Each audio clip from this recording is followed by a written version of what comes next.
Majlisni Itoophiyaa erga hundaa'e waggaa 50. Waggaa 50 kana guutuu filannoo ummata muslimaa malee bulchaa ture. Alhamdulillah amma haalli mijaa'ee filannoodhaaf qophiin xumuramee jira. Muharram 6 bara 1447 jilli boordii filachiiftuu kan barreessaa majlisa Oromiyaa Injiinar Ustaaz Mahdi Shamsuutiin durfamu galmee filannoo eegalchiisuuf Finfinnee irraa magaalaa Jimmaa seenan. Koreen boordii filachiiftuu aanolee godina Jimmaa guutuu irraa akkasuma magaalaa Jimmaa fi magaalaa Aggaaroo irraa hirmaatan. Hirmaattotaaf hubannoon gahaan kennamee meeshaaleen galmee filannootiif barbaachisus erga kennamee magaalaa Jimmaatti galmeen eegalchiifamee gara magaalaa Beddelleetti tarkaanfatan.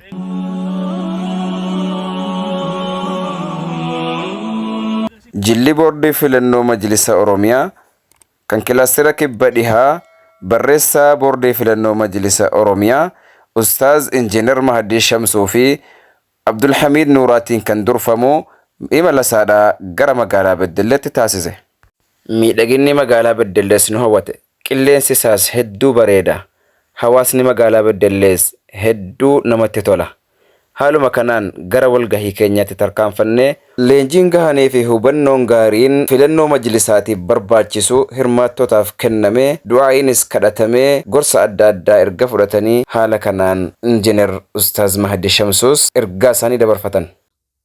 Du'aa irraa jalqabee Qur'aan irraa jalqabee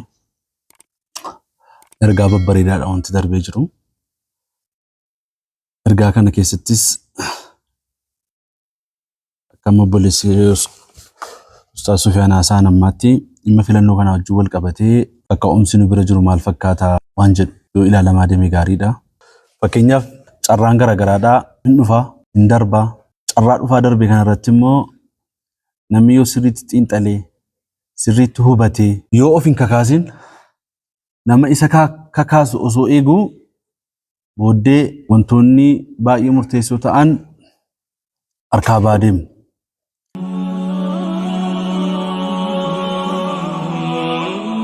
Jilli boordii filachiiftuu majlisa Oromiyaa kan kilaastera kibba dhihaa erga hubannoo fi leenjii gahaa godina Buunoo Beddellee fi magaalaa Beddelleetti kennee meeshaalee galmee filannootiif barbaachisu erga raabsee gara godina Iluu Abbaaboor magaalaa Mattootti qajeele. Deemsi karaa kanaas ni babbareedaa, qilleensis ni tottolaa, miidhaginni bosonaa baay'ee namatti tola. Yaa Rabbi hojii kan keenya miizana hasanaatii keenya irra nuu kaa'ee jedhaa osoma deemnu laga guddaa gabbaa jedhamu tokko dhaqnee agarre. بسم الله الرحمن الرحيم الحمد لله رب العالمين وصلى الله وسلم على نبينا محمد وعلى آله وصحبه أجمعين كبجمتوت هردفتوت ميديا بركة بكنوتي هرجرو بيمي دقدودا في جالتمتو كبجمتو أوروميا جرة biyya qabbanaa, biyya bareedaa, biyya bosonni isaa buna miidhage keessa jirra. Bakki kunis laga gabbaa jedhama. Daangaa godina Iluu Abbaaborii fi Buunoo Beddelleeti. Egaa bishaan kun bishaan seena qabeessa. Bakki kunis bakka seena qabeessa. Seenaa kana eenyu nuu hima yoo jennee Ustaaz Injiinar Mahdi Shamsuutii wajjin imala sagantaa galmee filannoo eegalchiisuutiif gara magaalaa Mattootti adeemaa jirra.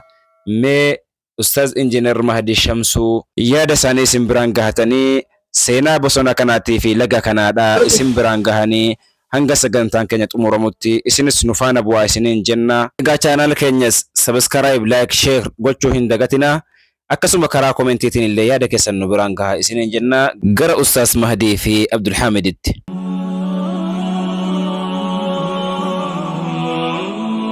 السلام عليكم ورحمة الله وبركاته. مقالة في الرا باني جم كيسا كوني بدلي كيسا باني أما كوسينر كتن بغانا غانوفتن غودينا إلو بابور جيني جرقا بيا بريدو أشيرتي كانا ألالو الأف ألا تابي غانا وجينا رقمني جرا. السلام عليكم ورحمة الله وبركاته. السلام على رسول الله صلى الله عليه وسلم.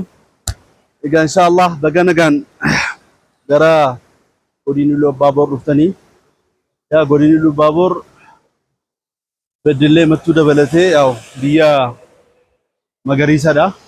Biyyi magariisni kun immoo egaa magariisni fakkii maalirraayi?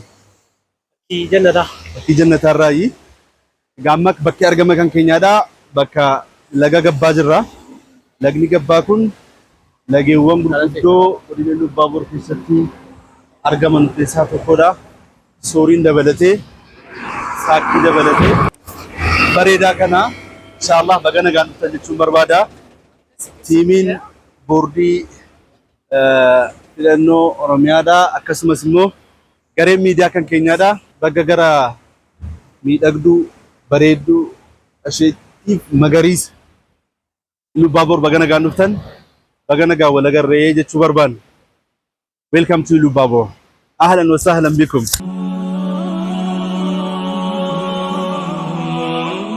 Alhamdulillah, imala keenya milkiidhaan xumurannee magaalaa Mattuu geenye. Sagantaa kan keenya eegaluudhaafis Iluu Istaaritti hoteela beekamaa fi miidhagaa magaalaa Mattuu walakkaatti argamutti ganamaan baanee sagantaa keenya eegaluudhaaf haal dura xumurannee jirra. Egaa sagantaa kanaa fi viidiyoo itti aanuun wal haa agarru siniin jenna, nu faana bu'a.